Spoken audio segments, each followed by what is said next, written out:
Falme za Kiarabu UAE zimetangaza rasmi kuwa hazitaruhusu anga yake, ardhi yake wala maji yake ya bahari kutumiwa kwa mashambulizi yoyote ya kijeshi dhidi ya Iran. Kauli hiyo imetolewa siku ya Jumatatu na Wizara ya Mambo ya Nje ya UAE ikisisitiza kuwa nchi hiyo itaendelea kushikilia msimamo wa kutokuwa upande wowote na kulinda amani na utulivu wa eneo la Mashariki ya Kati. UAE imesema inaheshimu misingi ya sheria za kimataifa na haitaki kuona eneo la Ghuba likizama kwenye mzozo mpya wa kijeshi, hasa wakati hali ya kisiasa na kiusalama inaendelea kuwa tete. Tangazo hili linakuja wakati ambapo hofu ya vita dhidi ya Iran bado ipo kufuatia kauli za hivi karibuni za Rais wa Marekani Donald Trump, ambaye alisema kuwa Marekani inaelekeza amada ya kijeshi kuelekea Iran.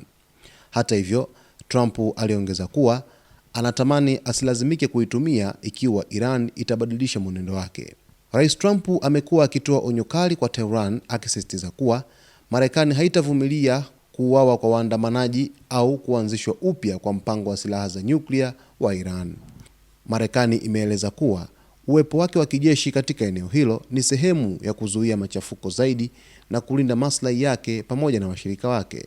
Kwa upande mwingine, Irani ilikabiliwa na maandamano makubwa ya kitaifa yaliyosababishwa na hali ya kisiasa, kiuchumi na kijamii. Mashirika ya kutetea haki za binadamu yamesema kuwa maelfu ya watu wamepoteza maisha, wakiwemo raia wasiokuwa na hatia, kutokana na operesheni kali za vyombo vya dola kudhibiti maandamano hayo.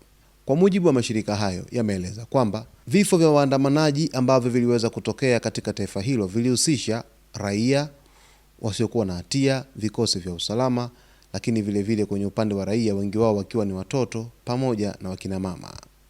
Msimamo wa Umoja wa Falme za Kiarabu unaonyesha hofu ya nchi za Ghuba kuhusishwa moja kwa moja na vita, hasa vita vinavyoweza kulipuka kati ya Marekani na Iran. Nchi nyingi katika eneo hilo zinaonekana kutafuta njia ya kusawazisha mahusiano yao na pande zote mbili bila kuvutwa kwenye mgogoro wa wazi.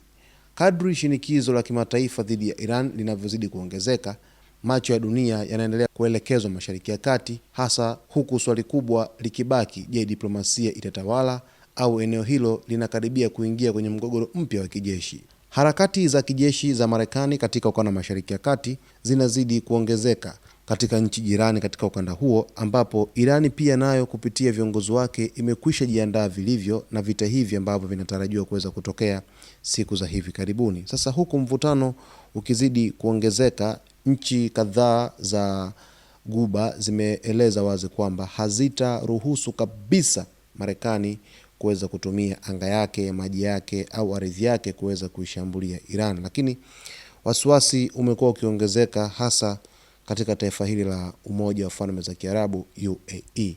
Basi mtazamaji, kwa taarifa zaidi ni kuombe uendelee kuungana nasi kila siku kwa kusubscribe channel yetu, kulike, kucomment pamoja na kushare.